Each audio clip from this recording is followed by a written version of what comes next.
How many of you are excited today? Why? Why? मैंने पूछा आप में से कितने लोग उत्तेजित हैं और मैं जानना आपने सबने हाथ उठाया और मैं पूछना चाहता हूं क्यों? It's a new year. Okay. When we are saying, please be seated. When you are saying new year, what do you mean by new year? जब आप नया साल कह रहे हैं तो इसका अर्थ क्या है? What does it mean for you to get excited? What do you mean by new? New year start हुआ. मैं न्यू का मतलब पूछ रहा हूँ. नए का मतलब क्या है? बेटा बताओ. अरुणाचल प्रदेश में क्या मतलब होता है नए का? हाँ क्या? बोलो बोलो. नया का मतलब नया. ओके. नया. ओके. इसमें पुराना कुछ नहीं. कोई नया कुछ पहन कर आया है? Is anyone wearing something new? I just want to see your hands if you're wearing something new today. New, okay. क्या? ओह, ताली बजाएंगे. क्या बात है. अच्छा ये नया है. तो नया का मतलब कि इसमें पुराने जैसा कुछ नहीं है. पुराने जैसा कुछ नहीं है. हाँ? नहीं, पुराने जैसा कुछ भी नहीं है. ओके. पुराने जैसा कुछ भी नहीं है. Are you sure? क्योंकि जब पिछले संडे आप सलवार कमीज पहन के आए थे वो भी ऐसा सही दिख रहा था. नया तो ऐसा होता कि सलवार की जगह कुर्ता पहना तो कुर्ते की जगह सलवार पहना तो मैं कहता ये कुछ नया है. Mostly our understanding about new is replacement of something else. जब हम किसी की जगह किसी को दे देते हैं. Are you listening to me? If you're listening to me, say hallelujah. New does not mean replacement. नए का मतलब किसी की जगह नहीं. नए का मतलब कोई और नहीं. नए का मतलब है नया जिसमें पुराने जैसा कुछ भी ना हो. Which does not have anything of past. और इसलिए रोमियो उसके 12वें अध्याय को अगर आप खोलते हैं, रोमियो उसके 12वें अध्याय में पौलुस विनती कर रहे हैं. पौलुस he is requesting, he is urging, he says, I beseech you brethren regarding God's mercy to present your bodies as a living sacrifice which is your spiritual act of worship. Do not be contained to the patterns of this world but by renewing of your mind by renewing of your mind. क्या लिखा है? परंतु तुम्हारे मन के नए हो जाने से तुम्हारा स्वभाव भी बदलता चला जाए. By renewing of your mind, be transformed into this new life. वो कह रहा है मैं परमेश्वर की दया दिलाकर तुमसे विनती करता हूं कि अपने शरीरों को जीवित, पवित्र और परमेश्वर को भावता हुआ बलिदान करके चढ़ाओ.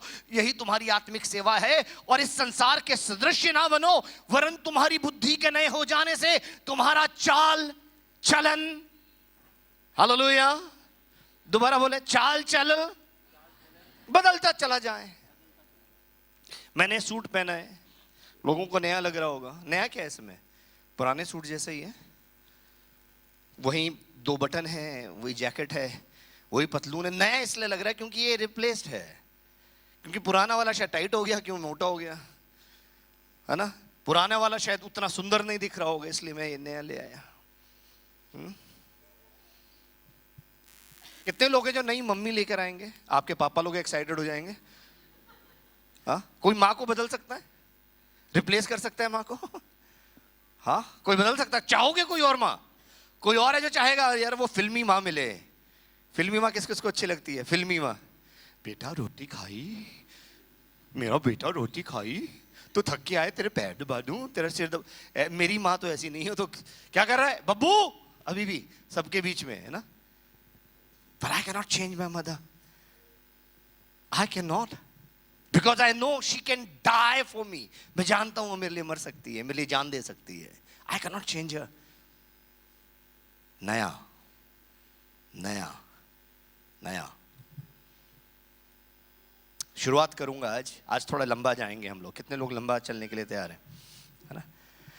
We are going for a marathon today. हम मैराथन दौड़ेंगे आज, क्योंकि पिछले संडे क्रिसमस था और मुझे रोक दिया गया था कि नहीं, टाइम बहुत ज़्यादा हो गया, लोग भूखे हैं, लोगों को भूख लग रही है, तो मुझे रोक दिया गया था। I was not able to conclude, but I want to go little deeper today, little long today, and so I want everyone to patiently hear the word of God today. आज मैं चाहता हूँ धैर्य के साथ आप परमेश्वर के वचन को सुनेंगे। अगर आप परमेश्वर को इज्जत देना चाहते हैं तो उसके वचन को सुने बिना आप उसे स्वीकार नहीं कर सकते, स्वीकार किए बिना आप बदल नहीं सकते। हालेलुया। तो यूहन्ना उसके 3 अध्याय के अंदर एक व्यक्ति है, बहुत सम्मानित व्यक्ति है, बहुत प्रतिष्ठित व्यक्ति है। There is a man in John chapter 3. He is a very significant person in his society. He is a very important person in his society. And he comes at night to Jesus. रात को वो यीशु मसीह के पास आया। रात को अलग अलग कहानियां हैं, अलग अलग धारणाएं कि रात को क्यों आया, क्योंकि लोगों से डरता था। कुछ लोग कहते हैं कि उस समय का जो लेन, क्योंकि मिडिल ईस्ट के अंदर बहुत गर्मी होती थी, इसलिए रात को ही ज्यादातर कारोबार किए जाते थे। Whatever the reason was, I don't want to go into that. जो भी कारण रहा, मैं उसमें नहीं जाना चाहता, पर ये रात को प्रभु यीशु मसीह के पास आया। उसका नाम निकोदेमस था। क्या नाम था उसका? निकोदेमस। कितने लोग जानते हैं निकोदेमस के बारे में? ओके, निकोदेमस ये व्यक्ति था। लिखा है ये तब रात को निकोदेमस, जो कि यहूदियों का सरदार था, छुपते हुए प्रभु यीशु मसीह के पास आया। देन उसने रात को यीशु के पास आकर उससे कहा, हे रब्बी, हम जानते हैं कि तू परमेश्वर की ओर से गुरु होकर आया है, क्योंकि इन चिन्हों को जो तू दिखाता है, यदि परमेश्वर साथ ना हो तो नहीं हो सकता। हालेलुया। क्या कह रहा है? यदि परमेश्वर साथ ना हो तो नहीं हो सकता। समझना इस बात को। कुछ काम हैं जो आप स्वाभाविक रूप से कर सकते हो, और कुछ काम है तभी कर सकते हो यदि परमेश्वर आपके साथ हो। There are things that you can do sometimes like that. स्वभाव से। कुछ लोग स्वभाव से गाली देते हैं। देते कि नहीं देते? उनके मुंह से गाली निकलती, उनको पता ही नहीं रोकना पड़ता। अरे मैंने आपको शायद बताया भी था कि मैं जब अभी शायद नेपाल गया था, तो मेरे पीछे 2 लड़के थे, जवान लड़के थे, और एक दूसरे को गाली दे के एक बात कर रहे थे। तो मैं पीछे मुड़ा, मैंने उनको बोला, मैंने कहा बेटा आपने क्या कहा अभी? कहते क्या सर? मैंने कहा आपने क्या कहा अभी? कहते कुछ नहीं सर। मैंने कुछ तो कहा, आपने अभी कुछ कहा आपने? मैंने कहा आपने गाली दी। और वो दोनों एक दूसरे को देखने लगे।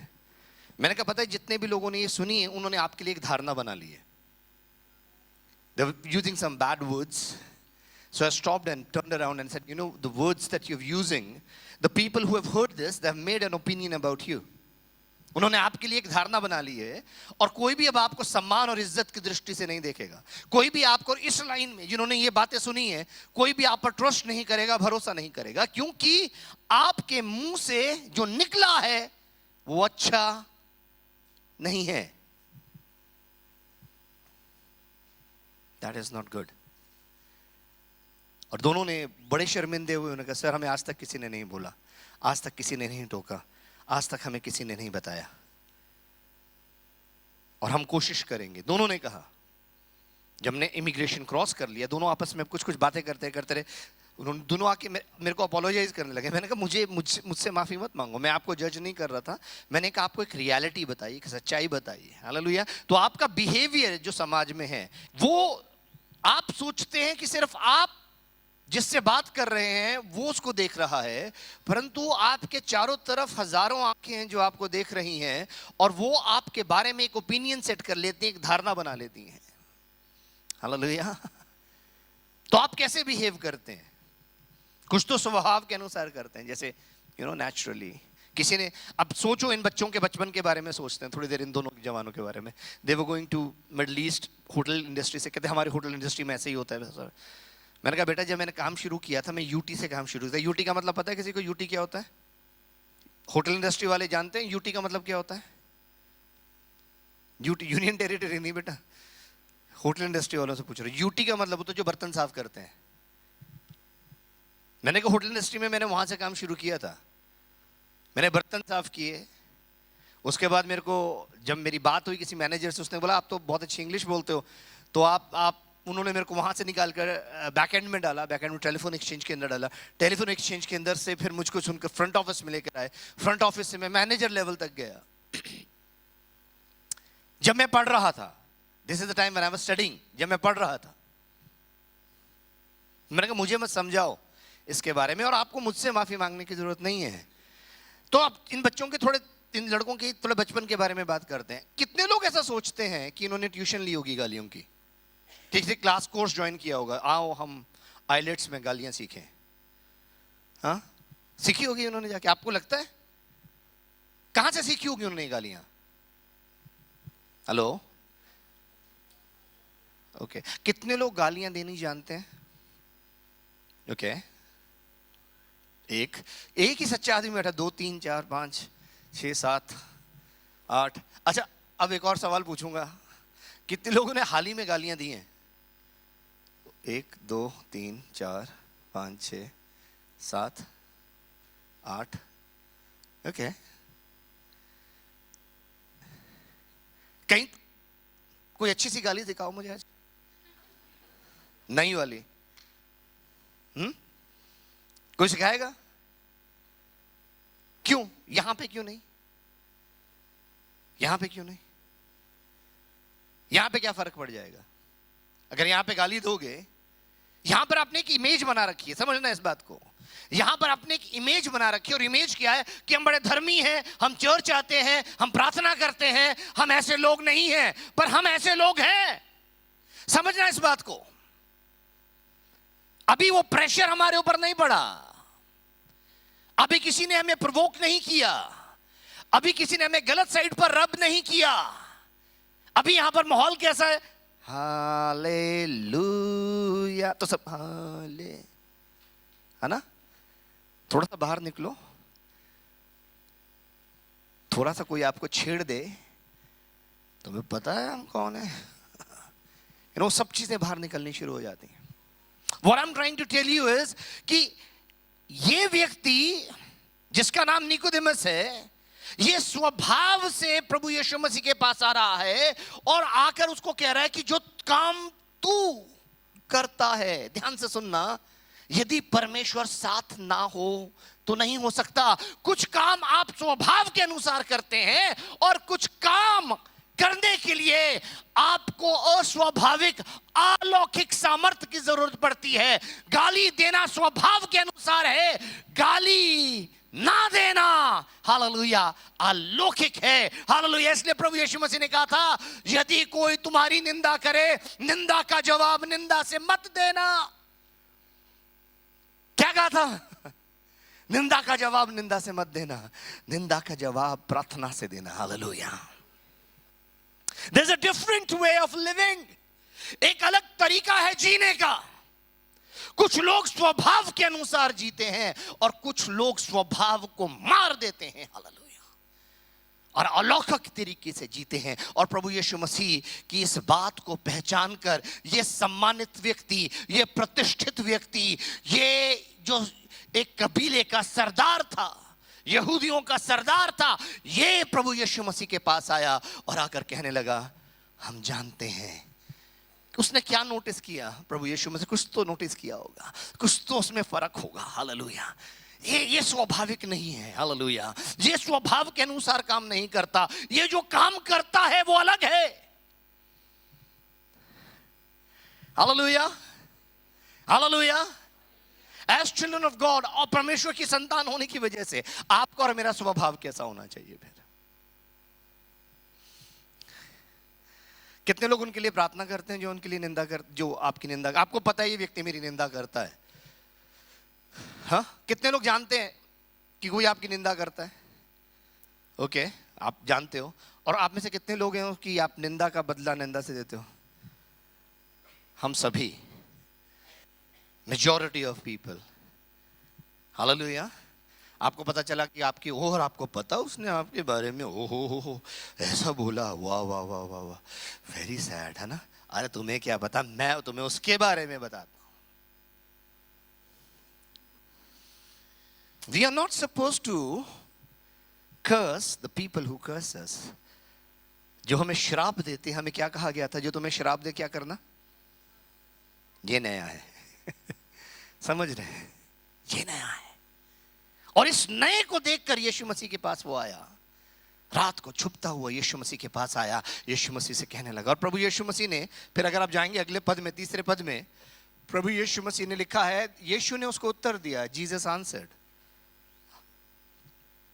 उत्तर दिया, कोई सवाल तो पूछा नहीं।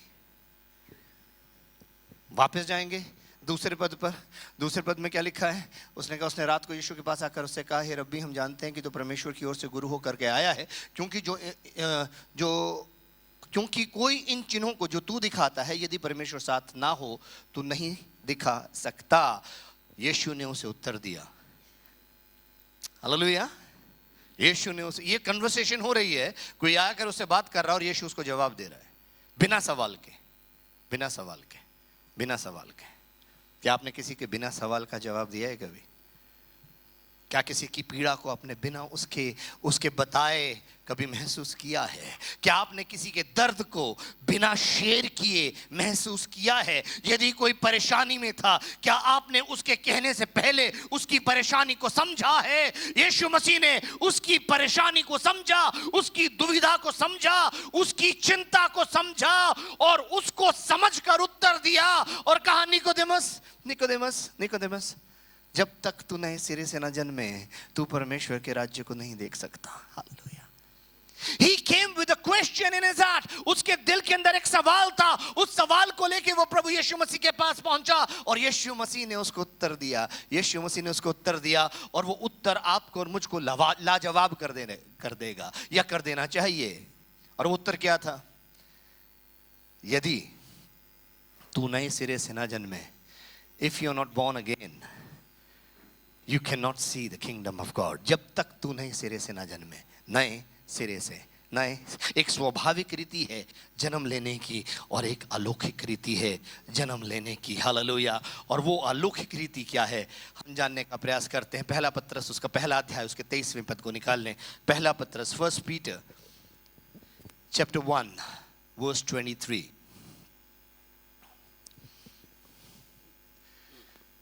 क्योंकि तुमने नाशवान नहीं, हालेलुया, ध्यान से सुनना, क्योंकि तुमने नाशवान नहीं पर अविनाशी बीज से, जो परमेश्वर के जीवते और सदा ठहरने वाले वचन के द्वारा, दोबारा बोलेंगे, क्या पाया है?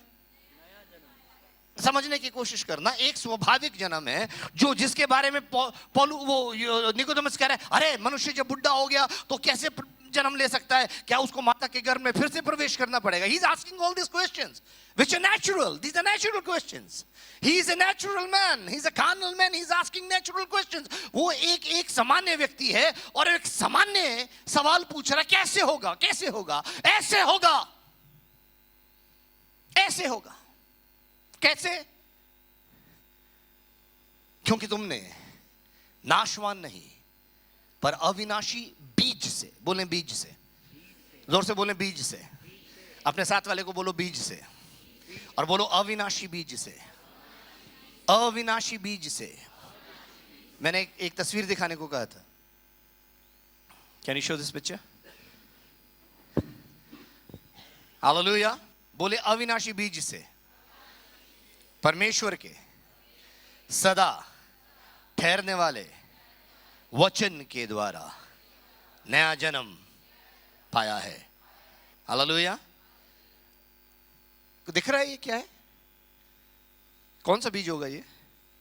यदि तुम्हारा विश्वास राई के दाने जितना हो, कितना? उसने कहा तुम्हारा नया जन्म नाशवान नहीं परंतु अविनाशी बीज से, परमेश्वर के सदा ठहरने वाले वचन के द्वारा हुआ है। Hallelujah, hallelujah. और जिसका नया जन्म हुआ है ना, ध्यान से सुनना, जिसका नया, कितने लोगों का नया जन्म, जिन्होंने कहते हैं हमने नया जन्म पाया है? नया जन्म वचन के द्वारा होता है। हालेलुया। किसके द्वारा होता है? वचन के द्वारा। जब आपका नया जन्म होता है, आपके ऊपर लाख परेशानियां आ जाएं, lakh they try to bury you, है ना? आपको परेशानियां दबाने की कोशिश करती हैं, आपको तनाव दबाने की कोशिश करता है, वो आपको गाड़ने की कोशिश करता है, जमीन के अंदर गाड़ने की कोशिश करता है। कई बार आप ब्रेथलेस फील करते हो, आपको सांस नहीं आ रहा होता है, आप कहते हो मैं क्या करूं? हालेलुया। आपको कुछ नहीं करना, आपको कुछ नहीं करना। ये जो राई का दाने के बारे में लिखा है, सब बीजों में सबसे छोटा, हालेलुया। पर जब उसको जमीन में बोया जाता है तो उसमें से जो पेड़ निकलता है वो सबसे बड़ा बनता है, और कहते हैं आकाश के पक्षी आकर उस पर बसेरा करते हैं। आप बीज हो, ध्यान से सुनना, आपका नया जन्म विश्वास रूपी परमेश्वर के वचन के द्वारा हुआ है। जब आप परमेश्वर के वचन को रिसीव करते हो, when you receive the word of God, इसलिए परमेश्वर के वचन को सुनना अनिवार्य है, क्योंकि विश्वास, रोमियो के 10वें अध्याय 17वें पद में लिखा है, अब विश्वास सुनने से और सुनना मसीह के वचन से होता है। जितना परमेश्वर के वचन को सुनते हो वो विश्वास बनकर आपके हृदय में समा जाता है। हालेलुया। अब परेशानियां आपके ऊपर आएंगी, अब दबाव आपके ऊपर आएगा, अब तनाव आपके ऊपर आएगा और आपको जमीन के अंदर गाड़ने की कोशिश करेगा। हालेलुया। आपके अंदर से लिखा है, जब गेहूं का दाना भूमि पे पड़कर मर जाता है, हालेलुया, उसमें से जीवन निकलता है। Are you listening to me? Hallelujah. आप क्यों नहीं मरे, आप क्यों नहीं हारे? बहुत परिस्थितियां आपके जीवन में आई, हो सकता है इस समय भी हो, हालेलुया, पर आप नहीं हारे, आप नहीं हारे, आप नहीं हारे, क्योंकि आपके अंदर जो बीज है वो अविनाशी है। It is everlasting, वो सदा ठहरने वाला है। हालेलुया। I don't care, बहुत सारे लोग हैं वो पीछे चले जाते हैं, नहीं अब मैं विश्वास नहीं करूंगा, मुड़ जाते हैं, पीछे चले जाते हैं। कल ही एक बच्चे से ऐसे मिला हूं, हालेलुया, उसके अंदर जो बीज है उसको मरने नहीं देगा। ध्यान से सुनना, हालेलुया। उसके अंदर जो बीज है वो अविनाशी है। It is everlasting, जो आपके अंदर बीज है, जिस वचन को आपने रिसीव किया वो एवरलास्टिंग है, क्योंकि वो वचन है कौन, वो वचन है कौन, वो इंपॉर्टेंट है। हालेलुया। वो वचन है कौन, वो इंपॉर्टेंट है। वो वचन कौन है? यूहन्ना पहले अध्याय के अंदर उसकी व्याख्या इस प्रकार से करता है, वो कहता है, आदि में वचन था, वचन परमेश्वर के साथ था, वचन ही परमेश्वर था, सब कुछ उसके द्वारा उत्पन्न हुआ और जो कुछ उत्पन्न हुआ बिना उसके उत्पन्न नहीं हुआ, और उसमें क्या था? जीवन था। हालेलुया। ये जो वचन जो आपने ग्रहण किया है ना जी, इस वचन में जीवन है। इसलिए यूहन्ना जब पत्री लिख रहा है, पहला यूहन्ना उसका चौथा अध्याय उसके चौथे पद में आकर कहता है, हे बालकों तुम परमेश्वर के हो। हालेलुया। वो हे बालकों तुम परमेश्वर के हो और तुमने उन पर जय पाई है, क्योंकि जो तुम में है वो बड़ा है उससे जो कि संसार में है। तुम में परमेश्वर का जीवित वचन है, अविनाशी वचन है। हालेलुया। और ये वचन आपको हारने नहीं देगा, ये वचन आपको थकने नहीं देगा, ये वचन आपको पीछे नहीं जाने देगा, ये वचन आपको सर्वदा परमेश्वर की ओर आगे लेकर जाएगा। बोलो हालेलुया। हालेलुया। हालेलुया। ये जीवित वचन है, ये जीवित वचन है जिसने मुझे बदल दिया, ये जीवित वचन है जिसने आपको बदल दिया। और ये परिवर्तन आज का नहीं है, सिर्फ आज कल परसों का नहीं है, ये अनंत है, अनंत है, ये अनंत है। This is everlasting, everlasting. Hallelujah. इसलिए प्रभु जी ने निकोदेमस को कहा, निकोदेमस जब तक तू नए सिरे से न जन्मे तू परमेश्वर के राज्य को नहीं देख सकता, क्योंकि जो तेरा जन्म हुआ है स्वाभाविक है। हालेलुया। और संसार में क्या है? प्रभु कहते हैं आंखों की अभिलाषा, हालेलुया, शरीर की अभिलाषा और जीविका का घमंड। अगर आप इस संसार के तरीके से चल रहे हो तो इस संसार का तरीका क्या कहेगा? जो चीज सुंदर है वो अच्छी है, वो आपको चाहिए, है ना? कपड़े भी खरीदने जाते हो तो वो जो पुतलों ने पहने होते हैं वो देखते हो, अरे यार ये पुतला अच्छा लग रहा है तो मुझ पे तो बहुत अच्छा लगेगा, उस पुतले का मेरी तरह पेट नहीं है। हालेलुया। मैंने कहा ये दे जो ये पुतले ने पहना है। कहता सर ये आपको आएगा नहीं। मैं फिर लगाया क्यों है? कितने का है? कहता जी 25,000 का। मैंने कहा ये तो जो जिसका इतना पेट है उतना कमाता ही नहीं जो 25,000 का सूट खरीदे। नहीं, जो अभी टीनेजर्स हैं या अभी अभी काम करना शुरू किया बेचारे, वो 25,000 का सूट थोड़ा खरीदेंगे। 25,000 का सूट तो वो खरीदेगा जो 40 से ऊपर है, जो कमा रहा है, पैसे जिसके पास है। अब 40 से ऊपर वाले आदमी तो ऐसे होते हैं साहब, नहीं समझना। हमें जो सुंदर दिखता है हमें वो चाहिए, और हम अपने आप को वैसा देखने लग जाते हैं। एक्चुअली हम सिर्फ बाहर के शरीर से आकर्षित हो रहे हैं। बाहर, आप अंदर के मनुष्य से कब आकर्षित होगे? जो व्यक्ति अंदर से, जो व्यक्ति आपको अंदर से छुए, हालेलुया, जो व्यक्ति आपके लिए हो, जो व्यक्ति हालेलुया आपको बिना छुए प्यार कर सके। हालेलुया।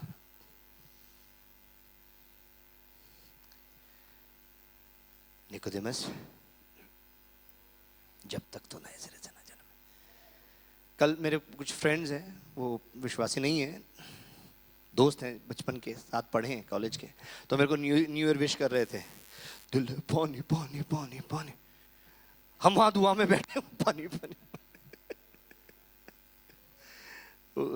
क्या वो क्या, पता नहीं और कौन कौन से गाने थे वो, क्या 3 बजे तक क्या पार्टी चलेगी सारी, ऑल नाइट, है ना, वो चल रहे। ऐसे भी जी रहे हैं ना लोग, ऐसे भी जी रहे हैं। कुछ लोग ऐसे जी लेते हैं क्योंकि वो सोच किसके लिए रहे हैं?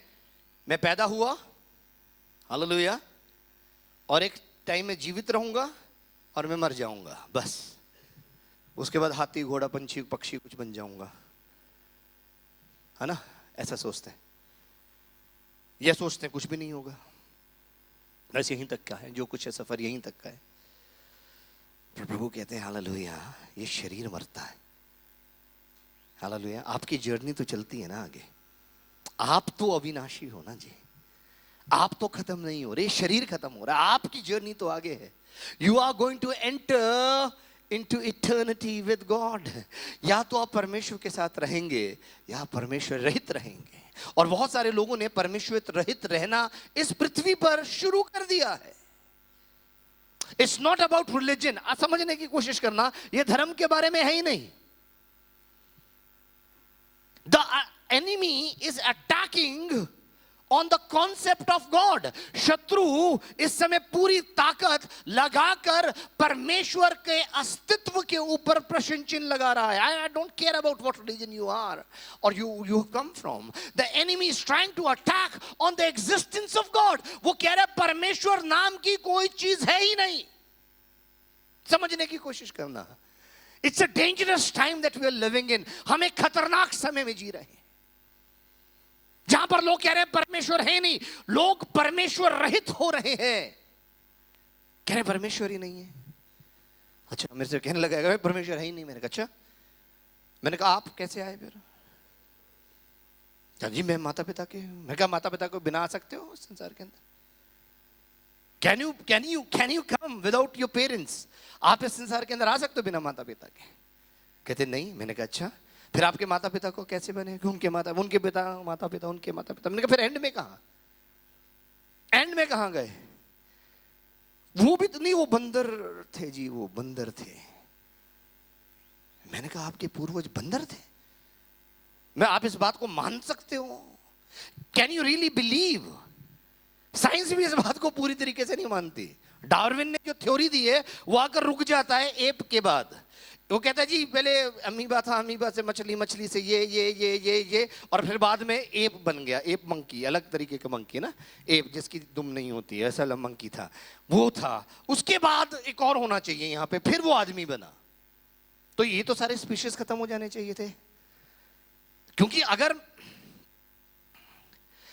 मैं पहले छोटा था, आपने मुझे नहीं देखा होगा, मेरे माँ बाप ने देखा, मैं छोटा था, फिर मैं लड़कपन में आया, फिर मैं जवान भी हुआ। एक टाइम था मैं जवान भी था, है ना, जवान भी हुआ मैं। सदा से हमेशा ऐसा नहीं था, मैं जवान भी था, है ना, कभी तो मैं जवान था, है ना, ठीक है। पर वो कहो कि मेरा आदमी बचपन तो नहीं था, बिना बचपन के आप सीधा ऐसे हो गए, ऐसा हो सकता है कभी? वो मेरा जो मैं बचपन में था वो मैं अब नहीं हूं, क्योंकि मैं इवॉल्व हो गया, बचपन से मैं लड़कपन में आया, लड़कपन से इवॉल्व होकर मैं मिडिल एज का हुआ, मिडिल एज में पहुंच गया हूं। उसके बाद जब मैं मर जाऊंगा तो मैं जो बचपन में था वो भी मर गया, मैं जो लड़कपन में था वो भी मर गया, मैं जो मेरी शादीशुदा जिंदगी थी वो भी मैं मर गया, बुढ़ापा आया वो भी मैं मर गया। समझ रहे हो? तो वो अमीबा आज भी क्यों नहीं बदल रहा? वो अमीबा से जो मच्छी बनी वो मच्छी आज भी क्यों नहीं बदल रही? वो मच्छी से जो वो बंदर बना, फिर बनमानुष बना, वो आज भी क्यों है? अगर वो इवॉल्व हो गए, परिवर्तित हो गए, तो आज भी अस्तित्व में क्यों है? क्योंकि उनके पास, साइंस के पास जवाब नहीं है, परमेश्वर के पास है। क्योंकि परमेश्वर ने सबको जैसे वो हैं वैसा बनाया। Hallelujah, hallelujah. उसने सबको जोड़े जोड़े कर कर बनाया। उसने आदम और हवा को बनाया, बंदर और बंदरी को बनाया, शेर और शेरनी को बनाया, मच्छी और मच्छे को, मच्छा तो नहीं होता, जो भी है ना, सबको जोड़े जोड़े कर कर